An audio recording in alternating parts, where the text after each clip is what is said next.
Shalom, shalom. Welcome everyone once again. We're sitting here with a distinguished teacher, scholar, and servant of the Most High Yah. Goes by the name of Moreh Meshael Yisrael. And we're just going to get into a few things about his life, his career in this great nation. And I'm going to ask him some questions about himself so that we could document the history of this great man. So Moreh. Yes, sir. First, I don't know if you want to start out by saying a broker, a prayer, or giving some type of blessing before we start out. Ha'il Hagadol Harom Ve'hanisa Asher Malakta Mekredem Tihena Imanu Ve'tatzliach Et Ha'ma'aseh Haile Ha'ma'asim Haile V'tbarakenu Ve'todi'a Libnei Yisrael Midarkecha. Amen. Amen. So I don't know if you would want to translate that in English, if you could remember what you said. I said I gave some of his adjectives. The great God, the exalted God, and that range from forever. And I asked him to prosper this little session and make known some of his ways to the Israeli people. Hallelujah. So Moreh, first I want to start out by asking you, when and where were you born? What are your parents' name, if you care to share that with us? I was born in Charleston, West Virginia. My mother's name was Pauline. My father's name was David. And my grandparents on my mother's side were these two here. William and Lottie Cates. Yeah. So, the next question that I'd like to ask is, growing up in Charleston, West Virginia, how was it for you as a young child? Did you spend a lot of time down there, or did you come up north right away? At what age did you come up north? And you were introduced to the big city, New York City. Well, actually, I joined the Air Force at 17. And they sent me to Texas and North Carolina. And, I've traveled. I've been a lot of different places. And I came to New York in 1964. Yeah, Brooklyn. Came to Brooklyn in 1964. And how old were you? I was 25. Okay. What I forgot to ask you is, what year were you born? 1939. 1939. Okay. So you came here. You were 25. You said? Yeah. 25. Okay. And did you have any family here that you stayed with, or did you just come on your own? I had a brother here. Okay. And he left eventually. Went back to he went to New Jersey for a while, and then he went back to Charleston, where he died. Okay. And what intrigued you about New York that made you just stay here? What made you just stay in New York City? I came here, and I came here from Baltimore, which is another pretty sizable city. Right. And before that, while I was there, I was in South Carolina and places like that. But once I got to New York, that was in 64, and I was a blank page, and after things transpired, I met a guy named Itamar Ben Yehudah, and he taught me how to wrap a turban, because we were wearing things in the 60s called dashikis. Okay. And the turban, just in my mind, just hit. This is the final tap right here.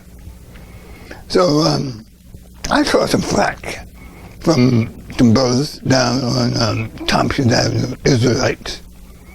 And I used to sit there on the fence and listen. Patriarchal used to be out there talking.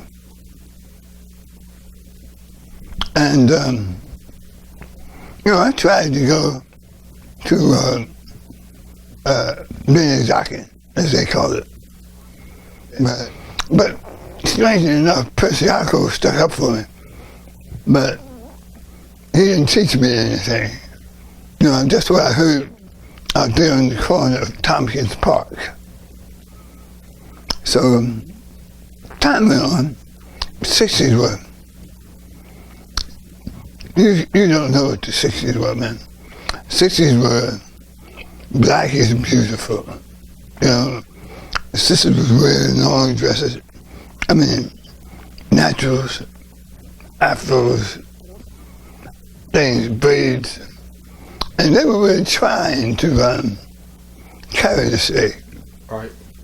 But, I don't know, I kept wearing the culture, but Nasi Tabernacle was the guy that took me to, gave me the address to Hashab Yisrael. That was on Gate Avenue, 1106. And that was it. Cohane Levi was there. He was hot. He was teaching. He was knowledgeable. He was writing a lot of same songs we sing today. Right. Prayers. Right. He had a magazine called Tough. Right. And not magazine, newspaper, a little pamphlet. Right.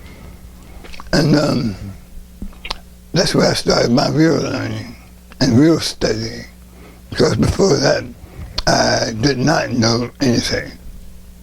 So you met Nasi Yaakov on the corner, what year? Do you remember specifically the year? That was probably, I don't know the year, but it was in the late 60s. Late 60s. Yeah, because I met Nasi Tabernacle in 69. And he took me to Cohane Levi. He gave me the address. I mean, okay. I had a wife at that time, beautiful woman, physically. She taught some of trines, because I was hanging with those Israelites anyway from Bnei Zakin. So she suggested, well, look, why don't you go where they're teaching this stuff? But I didn't know any place besides Bnei Zakin until Nasi Tabernacle. Okay, met Nasi Tavel, and then he introduced you to Cohen Cohane Levi. Yes. And there you began to really take on the culture of Israel. Yeah. And can you remember some of the things? I know you said that they started. I didn't know that they started on Gates Avenue. I always started. You were Gates Avenue. When did they move to? When did you guys move to Belmont? It was in the early 70s. Okay. Early 70s. I was there for 13 years. And everything we started, they would always put me in charge, make me the chief. And then we started Chief Man's Council. That made me the president. Because I was proactive. I was studying and learning, and they respected that. And I was real. I was really naive also, because a lot of those people that were there and that ones that came through, they didn't stay. And some of them died in the process. So they kept making me chief. When Barak Burnham, the prince. Right. Nasi Barak. Yeah. When he left, he just made me Moreh. Because, me and for torah, Cohane Isha, were the people who were, really into this thing, learning it. The language. Yeah. Language and more.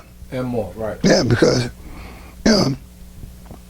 Barak made me the teacher. He gave me the title, Moreh. Okay. And it stuck. In that time, there was only one other guy that they called Moreh.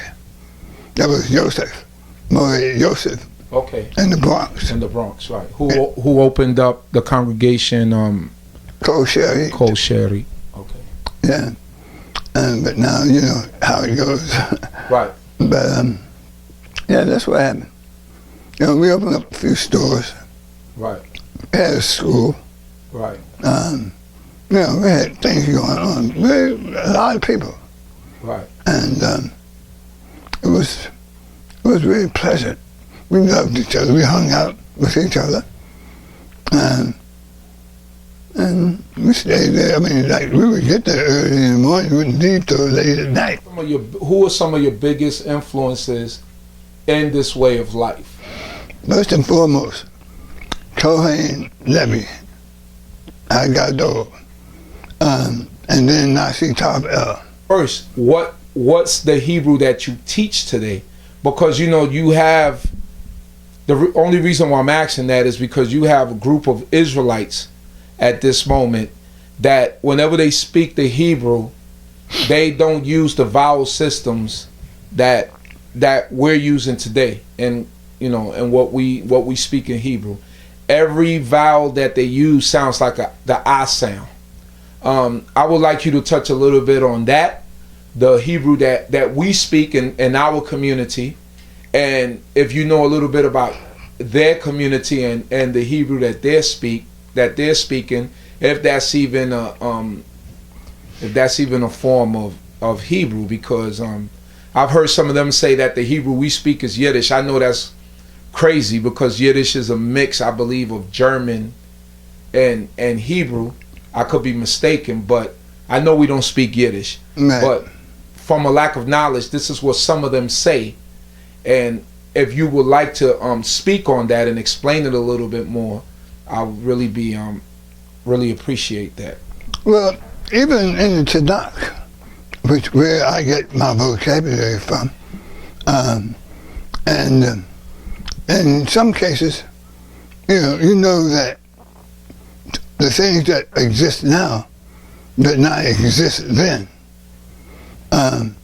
So I took the freedom, after I look Right. into the dictionary, Right.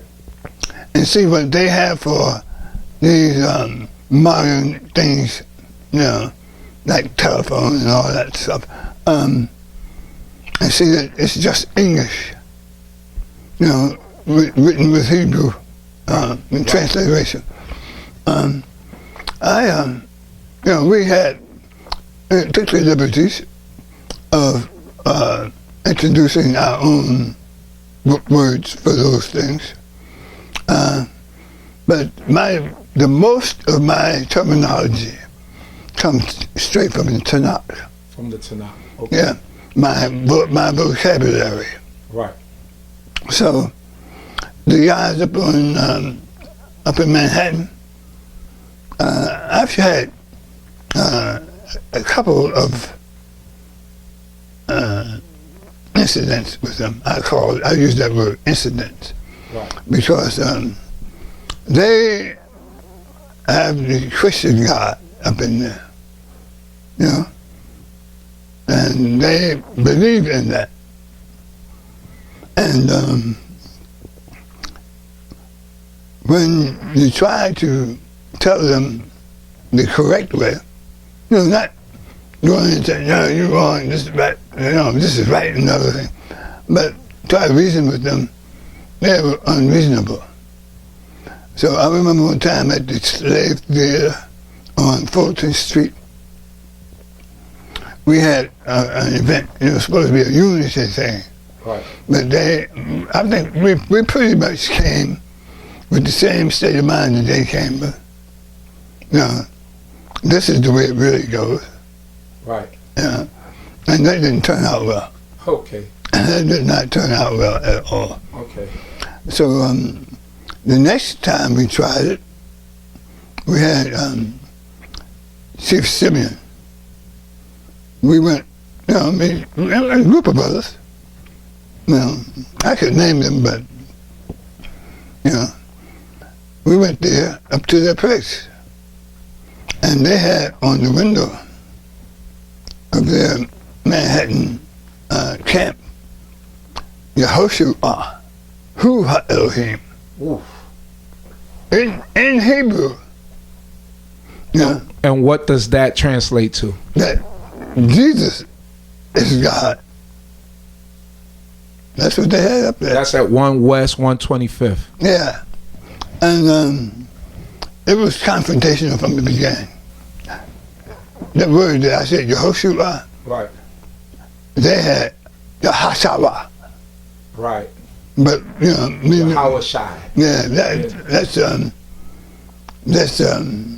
because I recognize the Hebrew, not the vowels. Right. They, historically, you can find in Tanakh where there's slight differences in the times of the judges. Okay. That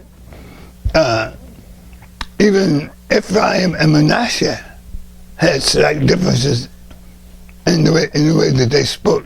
They pronounce words. Right? Yeah. So, that was, ridiculous. Okay. So my question is, will you give any validity to the way that they speak the Hebrew? No. And your reasoning for that is what? Because it's, what it is there's a verb system. 7 conjugations. Each one of those conjugations show the mood of the subject, which means the person that is incorporated in with the verb as a prefix, and that would be in the future tense, or as a suffix, which would establish the past tense. And each one of those conjugations has its own pronunciation pattern and their own mood of the subject. Right. Mood of the subject. That means how the person is associated with the verb, whether he's the doer or the doer. Right. Or whether he caused it to happen or it was caused to happen to him. Okay. And then there's the hitpael. Right. All these have their own pronunciation patterns. And you cannot possibly speak Hebrew without knowing those patterns. You can't speak it correctly. Right. It's too much to know. I hear people using it. I don't go around trying to correct everybody. Right. In fact, so, for example, we say shalom, right? Which is a greeting, and it also means peace. Yeah. In Hebrew. They say shalom. What is grammatically wrong with them saying shalom? It's grammatically incorrect. Simple as that. Right. There is a language that exists in this world right now, in Israel, and it's basically Hebrew. They have people that came from all over the world, all over Eastern Europe, that are there. and each one of them speaks the Hebrew in their own dialect, their origin, country of origin. Right. Except for the ones that were born there, and they're influenced by their parents. So, in order to read books, you have to know these conjugations. In order to read the Tanakh, you have to recognize these conjugations. Right. To get the real meaning of what is written there. What is being said, right. Yeah.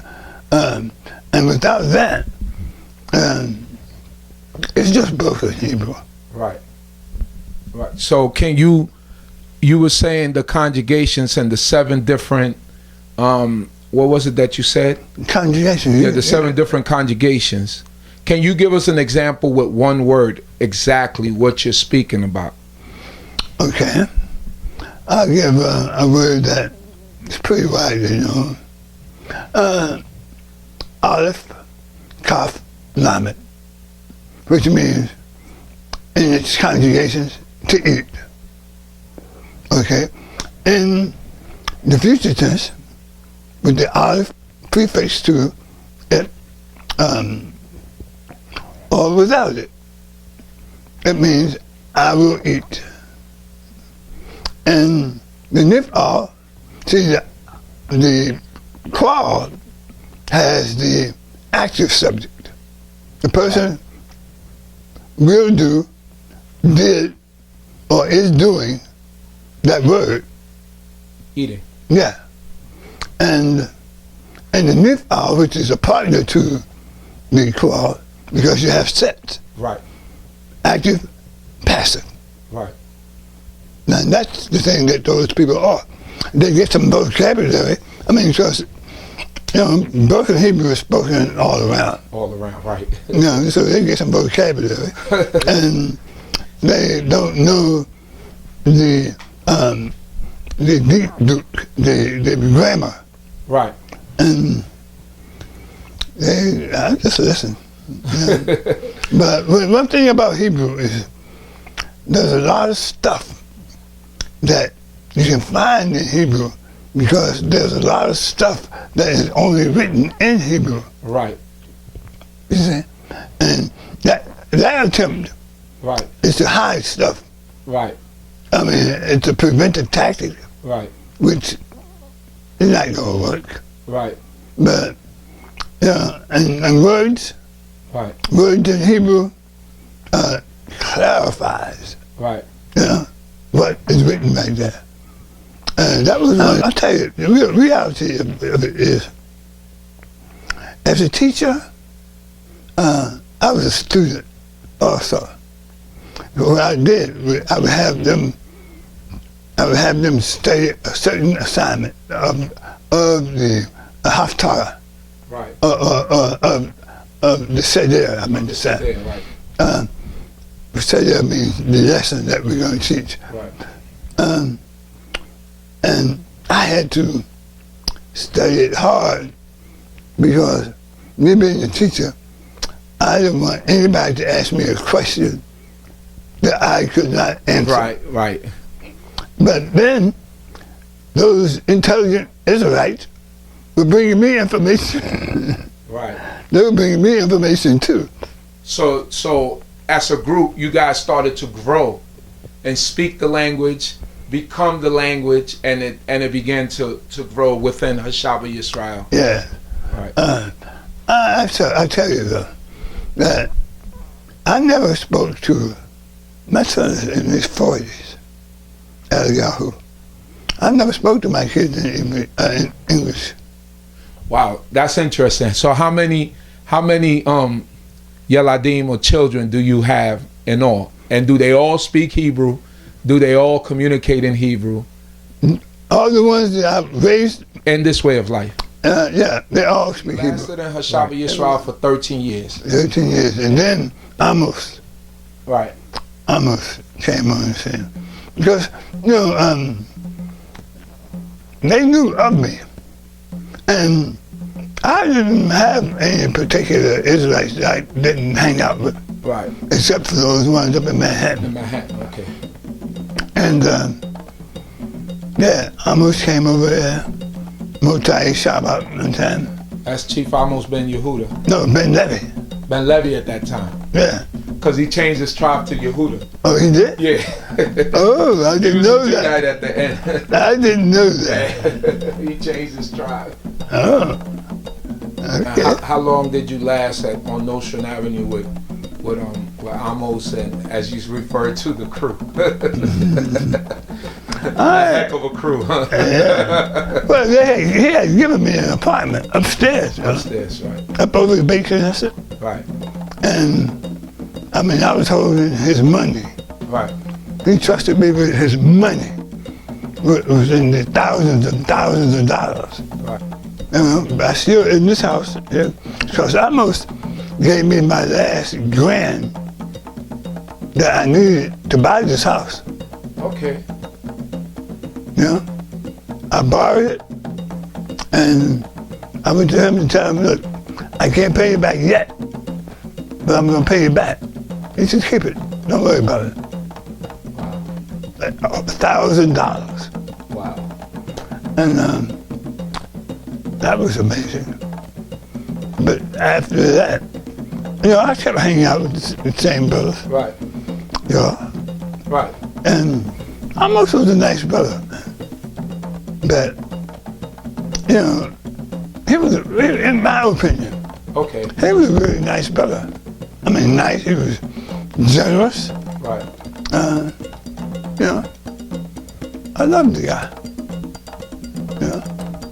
And that's the way it is.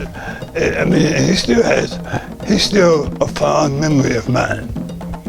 And I hate the way he went out. Right. So then from there, where did you end up after that? What congregation did you end up after that? Well, I floated around for a couple of years. I always kept the Shabbat in this house. Okay. Me and my kid. Between all this time, as a result of that and other things that occurred. Right. Right. So, during these times, we started to. I started to teach at Cohane, Yisrael. Cohane, Yisrael. I just went in there and I just remembered. Oh, Boaz. What does Cohane mean? Congregation. Congregation. Okay. And I went in there, and just the week before, there had been this big confrontation between Tobiah Ben Levi, the one that died. You know what I'm talking about? Yes, I know Tobiah. And Adon Boaz. Okay. So I stayed there for years. But K.O.Y was born while I was at ZERIDAH. Because what had happened, by this time I was interfacing with Ben Ammi. Okay. That far back. Yeah. Wow. I was interfacing with Ben Ammi. Because, look, if the Most High put us out of the land, right. Nobody could bring us back into the land. That's right. Unless he condoned it. That's right. So, even though that there were differences, right. We had made a pact that nothing is going to come between you and me. Zero. Right. And we remained friends. I mean, close friends up until the day of his death. And that was a shocker. But I knew that, some of the stuff he was teaching wasn't real. But I didn't let that come between us. Your friendship, right? Because he had done a marvelous thing. Marvelous. In bringing those people back into the land. The Most High allowed it. And I'm sure he aided in it. Because it was a goal. But it was marvelous in my eyesight. since you touched on the topic of Ben Ammi, and we speaking about Ben Ammi, who took his people back to Israel through the way of Africa into the land, and they're right now the K.O.Y, who are in Dimona in Israel. For years there were critics of you and even other brothers who became associated with Ben Ammi, right? And now that you let me notice that you made a pact that you weren't going to let anything come between y'all. What do you think about that criticism at that time when people were criticizing the relationships that men like you and other men like Moreh Meshael, people were criticizing, basically criticizing that relationship? What do you think about that, and would you care to touch on that?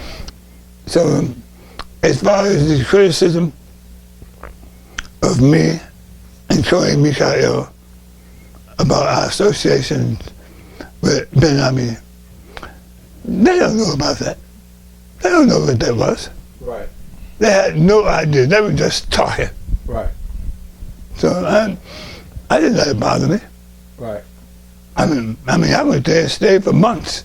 Wow. And he invited you and paid for your fare? We had the first event that we had with him and his princess at Bnei Adat. Some female from New Jersey that was a part of the K.O.Y. That was the name that preceded K.O.Y. K.O.Y. Okay. Okay.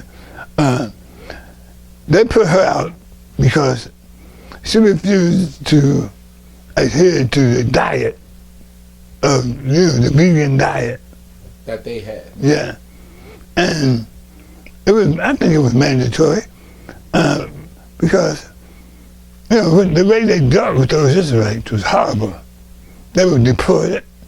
They were jailed. I mean, everybody that went there just about was put in jail and sent back to New York. Wow. But they kept going back. And that's what makes me know that Yehudah was doing this. This is Yehudah. I mean, right now there are thousands of Israelites in Israel that have not been anywhere else. Wow. Nowhere. Wow. That's home. Right. And another quiet secret. There are Israelites that have been there all the time. Right. And never left. Never left. Because they were poor. They weren't valuable to the invaders. Right. So they just left them there. And you got to meet some of them when you were over there? Yes, I did. And what dialect of Hebrew do they speak? Oh man, they trilingual. They speak Hebrew, they speak Arabic, and they speak English. Wow. Wow. Trilingual. Wow. So I remember before that you told me, I believe it was a story about when you have gotten sick. I don't know if did you tell me or if it was someone told me that, and I always repeat this, but I don't know if I'm right, that Ben Ammi, when you were sick and you were recovering, that he sent a nurse here to nurse you back to health? Yes. I was during the time that K.O.Y. was born. He sent one of his doctors. Wow. From Israel? Yeah. And to take care of me while Pedit recovered from birth, giving birth to K.O.Y. Wow. And when I picked her up at the airport, first thing came out of her mouth is, "I'm not Tom's wife." I said, okay. Okay. Because I knew Natan. Okay, so you were at K.O.Y. for how long? Okay, K.O.Y. was born there. She's 15. I was there before she was born. Probably 17 years, maybe. You were there for 17 years. Maybe no more. Have you officially given anyone that title, Moreh? Like Nasi Barak gave you that title? No, only Moreh Yehudah. That was because you asked me. Yeah. Because what happened is at Shema, I began to call him Moreh Yehudah. And he said, I don't want to be called Moreh until I could speak to until he could speak to you. He didn't want people to say that he was calling himself Moreh. And I believe I called you, I spoke to you, and I also believe that he came and he spoke to you. And you gave him your blessing. Yeah, I mean, really, he didn't. Right. He didn't call me. He didn't call you? No, Yeah, he spoke to me. They're all over the place. Moreh, this, Moreh, that. Right. Hey, what does it mean? Call whatever they want to be called. Right. No. But you officially, that's the only person you officially. Only. So as far as your Hebrew and your experience, who are some of the best teachers of the Hebrew language that you have turned out, if you could recall? Who are some of your best students that turned out to be teachers? I think Cohane, he was my student too, you know. Oh, okay. Naturally, if he came through Hashava while you were teaching, you would have been his teacher. Yeah. Yehoshua, because he stuck to it. Right. And passed it down through his family. Right. That's about it, man. What about your Hanatan and your Hotzadet? Yeah, your Hanatan, he's good in this. He's good. Yeah, he's good. I don't know what he calls himself, but because he's in Virginia. Right. And the Hotzadet is called Moreh Hotzadet. He's in Florida. Right. I got really frustrated with this because by the time that Amoz came, right, and asked me to come and teach, nobody was diligent in the class. Absolutely, and I have brothers that attest to that. Nobody. Like I said, Prince Shem always tells me, he said, I would have been a real good student if I didn't get pulled out of so many classes. They always had to make a run somewhere. Mm-hmm. Hey man, it is what it is. Right. I know Hebrew. Torah, yeah. I know, you know that I know. Right. Because you were involved in those DVDs that I made that was teaching that stuff. I was going to get to that. How many DVDs do you have teaching the language? Do you recall? I have lots. The one that I'm shortest on is the introduction. Right. Class 1. Right. So that's the one we did at Ben Adat, right? Yeah, we did. Yeah. Right. Right. Yeah. And a lot of people, some people bought them. Right. I was selling them at $50 a piece. Right. 2 for $25, 4 for $50. Right. And incorporated in that was the defining of all those congregations and what they mean. That's right. So occasionally someone buys them. I think they're pretty publicized. So let's move on to your current situation now. Where are you worshiping now?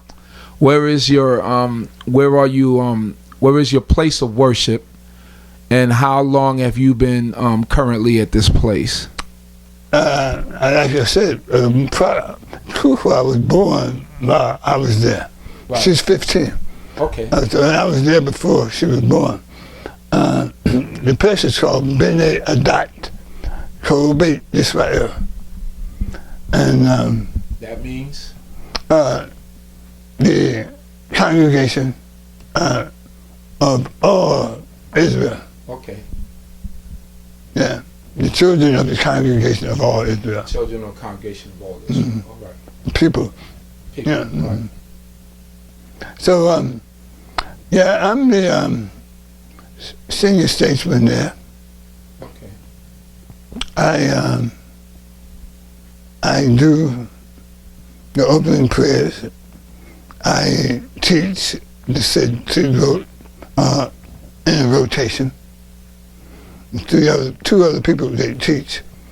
That's Chief Naftali and Rabbi Barak. Okay.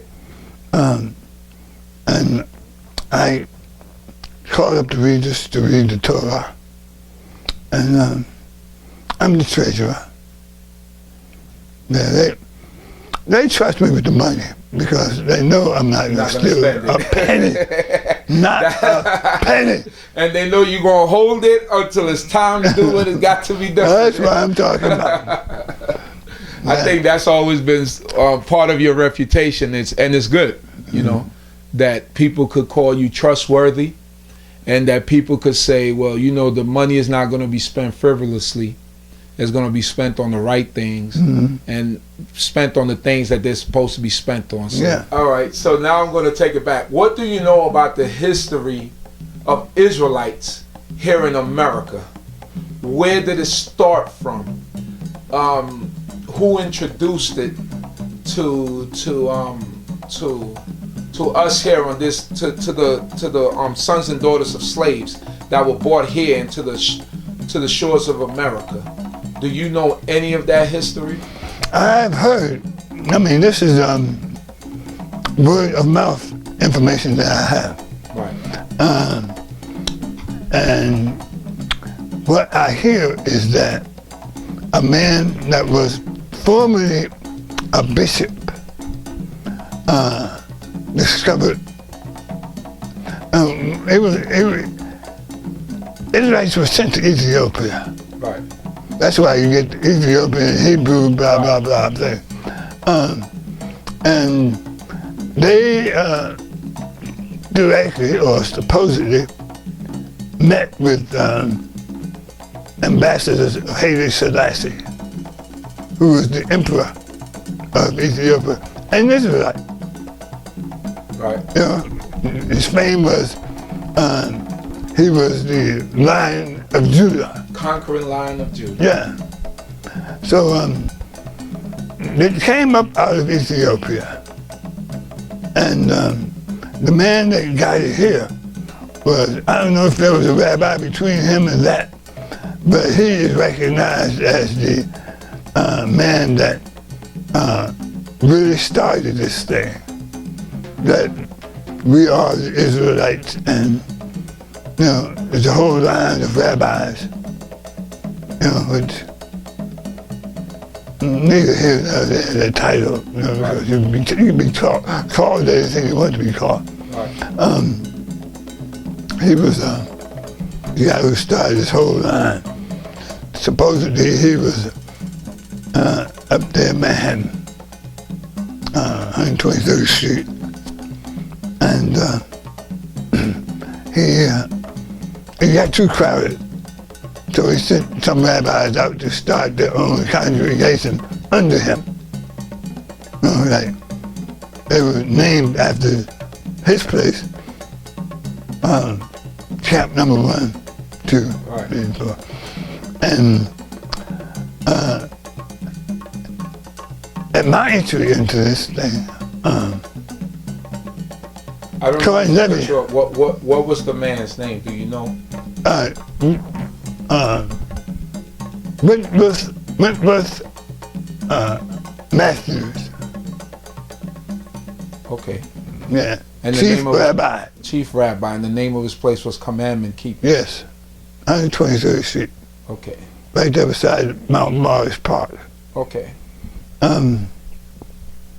Yeah, and then by the time I got really interested in it, Cohane Levi had left one of the chief rabbi's students that opened up Bnei Adat, but they were on Patchen Avenue in a little storefront. But they bought that building, and Yosef, Moreh was being asked to leave. So Cohane Levi said, okay, look, I'm leaving too. And they took a little crew with them. And this is pretty much who I ran into on Gates Avenue at 1106. A little apartment, like one bedroom apartment. Okay. And that was the start of, my association. With Israel. Yeah. So your history basically comes down from Rabbi Matthews.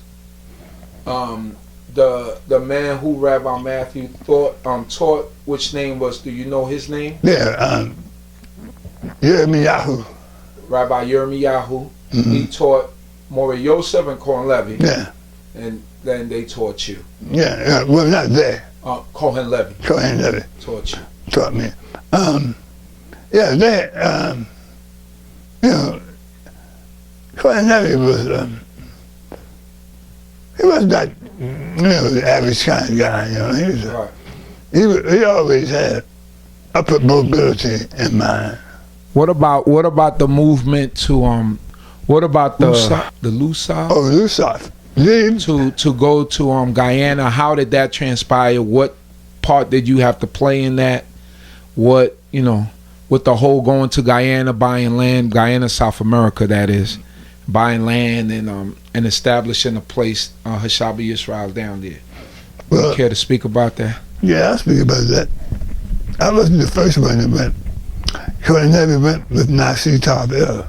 Okay. And then that's when they found out that they didn't have any Hebrew down there. And that's when they sent me. And they gave me money, lots of money, to kind of, they picked up on this man named Rabbi Washington. That was down there already. Yeah, at the House of Israel. They picked up on him. They knew that, you read his poems.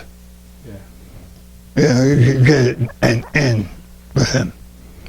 So I went down there and I set up Hebrew classes, and this man was a trip. Rabbi Washington? Yeah. At that time, Forbes Burnham was the prime minister, a black man. Black people had taken over the government with war. And Rabbi Washington had schemed himself into the good graces of Forbes Burnham. Right. What's that? Mano y mano? Mano a mano. Yeah. Who protected him.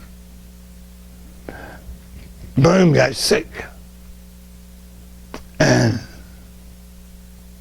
he went to Indian doctors, East Indian doctors.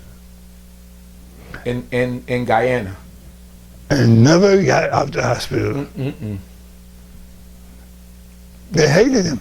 Yeah. But while he was the boss, they had to do it his way. Respect him, that's right. Yeah. And that's when the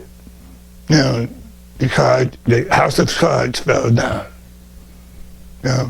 Once Burnham died, they put Rabbi Washington in jail. Those Indians. They did. Yeah, they put him in jail. I mean, he was a criminal. He was. Right. But, he did a lot of stuff about him. That Burnham, protected him from prosecution about. Mm. So you met Rabbi Washington. Did you meet with the Prime Minister of no. Guyana also? No. But you met with Rabbi Washington. Yeah.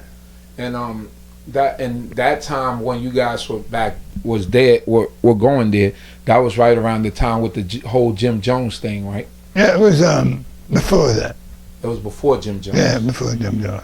So you guys pretty much had a good foothold in the land in Guyana before that whole mess came along. So yeah, and that was a part of the problem that we had there because we were from America. Right. And Jim Jones was from America. Right. And most of his followers were black people. They were. Yeah, most of them. Wow. And all that scenario played out. So when the smoke cleared from Jim Jones, people were kind of looking at Israelites as a little bit skeptical. Huh? Yeah, quite skeptical. But it took hold.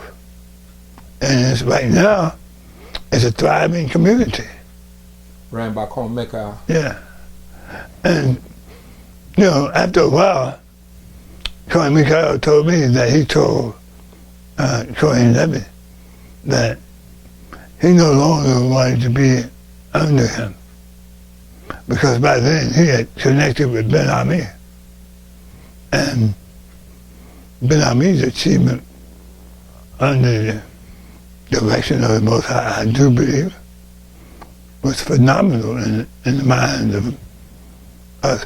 The new South, leave the United States of America fund. Leave the United States of America fund. That's what it stood for. So, all right, so what would you say about Ben Ammi's philosophy? Well, being that he did accept, I believe, Jesus as a prophet, or I don't know if he accepted him as God or the Savior. I don't know really his philosophy, but that was some of the issues that people would have had with brothers and sisters that were from our community, non-messianic, and them being messianic. What would you have to say about that, or how would you explain that? Well, what it was with me and Ben Ammi was, we could speak the truth. Okay, to each other. Yeah, and whether we were on the same page or not, we could speak the truth, and it wouldn't matter between me. True friendship. Yeah, but I think that they read the New Testament. They were already all up into that New Testament. Okay. But by the time that they came out here to gather more people, right, and over a period of time, just like it changed from the K.O.G. to the K.O.Y. Right. He always said, look, the K.O.G. or K.O.Y. Is not what it's going to be in the future. No, because he had to make a transition in some things. Okay. Because he met me and he met Moreh Meshael, and that's very influential. And I know we spoke the truth. Okay. I mean, there's no other truth. That's right. So as far as that, they had been thinking that Yehudah, as they call him, Yeshua, as they call him, was a prophet. Okay. Yeah, and I don't know. It's kind of like Martin Luther King. Now, Martin Luther King, Malcolm X, those people who died and let us out of that oppressive captivity. Right. Malcolm X was a Muslim. That's right. And Dr. King was Christian. But remember in Jeremiah, no, it was Isaiah, that he spoke of Cyrus, Cain, his servant. Uh-huh. He was a Persian. Cain. So Most High works wonders. He called him his anointed. Yeah. And he was anointed to, release the Israelites, because when he came into power, he just marched on up in there and took over. Okay. Minimal resistance. Okay. So he gave us another chance at that time, because through the hands of the person that he had predicted centuries earlier. Right. So me having that information, I had no problem. Because Ben Ammi, and this is my opinion, and I defend that opinion. Ben Ammi was the nicest and most generous man that I ever met. Wow. I mean, he would pay my way, send me places, me and my wife, and had people take care of our kids while we were in Israel and while we down in Africa somewhere. Wow, so he paid for your trips to Africa. Yeah, they paid for my trip to Israel. To Israel. The first one anyway. Right. And at that meeting, he said, at the end of that meeting, he turned to Prince Asio and said, I want to see this brother in the land. And it was done. It was done. So I myself, and I'm sure when I put this out, some of these parts of this interview to people, that they will understand better your relationship. Amen. and how things went, because sometimes it's better to hear it from the person's mouth, because speculation is a monster. Yeah. And it grows, and Yeah. people don't really know the relationships that people have with each other, and I believe that a lot of times this is what destroys our people, our nation, is just the speculation and people not knowing, and people criticizing, And jealousy. and jealousy, and envy, and all Jealousy. That's the green-eyed monster. green-eyed monster. Jealousy. I mean, I heard those criticisms. Right. And I defended them. Because, I loved Ben Ammi. Ben Ammi was a totally different kind of person. Right. Totally. Right. I mean, humble, generous, nice man. I mean, that's what I got. Right. Okay. A few more questions. So where did you see our future? Getting back to us as Israelites, where do you see our future? Where would you want us? Where would you want us to be? What is your aspiration as an elder, a leader, a teacher, a father? What are your aspirations for this people, for these Israelites in this part of the hemisphere? Because we understand already in Dimona they're moving forward. Mm-hmm. They're not looking back. But the brothers and sisters that are in this part of the diaspora, what is your aspiration? What is it that you want to see? Well, I've been pretty much disappointed, because of the deception that I recognize. So I've come to a position that I'm just going to teach our reality, that our ancestors were just wicked. And, when I first came with that, people fought it. But Yehudah wouldn't have put us out here except we were wicked. That's right. That's right. I mean, you gotta believe that. So, what I do is teach. But I've decided that, hey, this may be my position that I'm assigned to by the Most High, so that's where I'm gonna be. What I would like to see, Israelites internationally get together. Like what happened with Ben Ammi's crew at K.O.Y.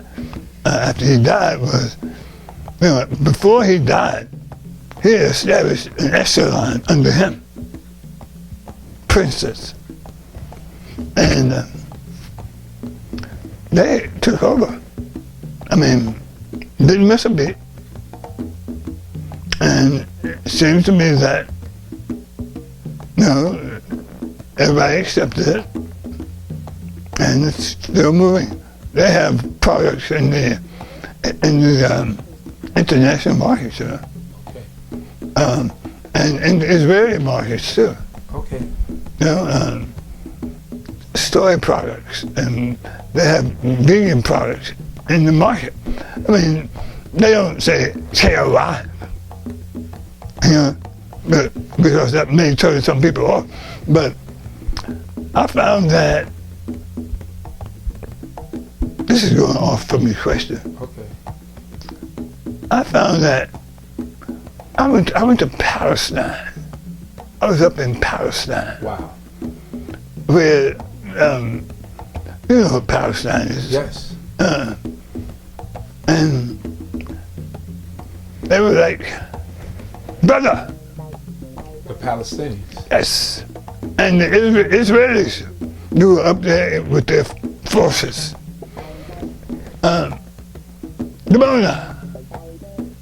I mean, So they respect, the Palestinians respect the people from Dimona. yeah, because they know that the Israelites are not those Jewish people. Okay. The Egyptian president said, not this one, but Nasir. it said, you know what he said, right? Right. He said, you left black and you came back white, you will not be accepted. Right. So, I'll just work, man. I'll just work, and I'll maintain my integrity. Because by now, I wouldn't dare turn around. That's right. I mean, what would be valuable enough for me to turn around? Right. So I'll just keep working. Sometimes it feels like a lost cause, and distractions come in, and things. But the ultimate is the Most High is going to do this. When and if, I must just say when, but some of us, if we meet the requirements, the Most High is going to see to it. He said it. He already said it. It's already clear. So I just keep working as long as I'm alive. And in closing, how would you like to be remembered? Remember? How would you like to be remembered? It might take a little thought, but Remember. how would you like to be remembered in this community and history? How would you like people to remember you in your own words? I think pretty much that is already established. You know, when I'm dead, that would be the end of my work. And that's the only thing that's going to end my work, is death. But I'm not going to speak on that because I already know that if I was making the decision, we would be already back up in the land. Long time. You know? Long time. But I realized that the work is not done in the land. And there's a certain part that says that strangers were going to build up our walls. Okay. And a lot of positive stuff has been said about what's going to happen in that land. But it doesn't seem to me that it's anywhere close to happening. Right. But if you had one word to describe you, Me? to be remembered by, what would that word be? Well, now, what they say at funerals is always positive. I know there's not everybody that likes me, Right. but there's not anybody in the Israelite community that can say I did them wrong. Right. Nobody. Right. And what I've said I would do, I've done, and I continue to do it. And let the chips fall where they fall. I mean, I know what I've done. I know where I came from. Right. I know my achievements and my failures. Let the chips fall where they fall. I mean, So servant of the Most High would be appropriate for you. I think I am. Okay. I think I am.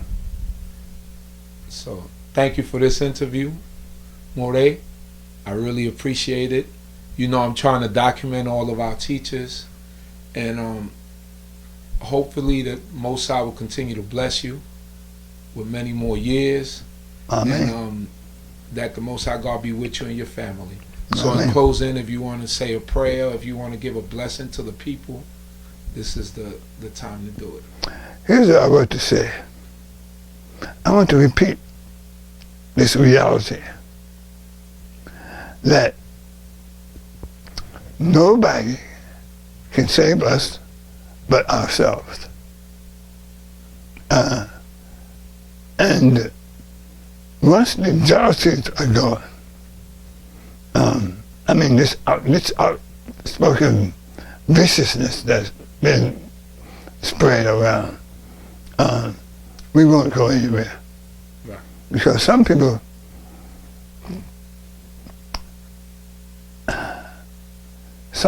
just, are narcissists.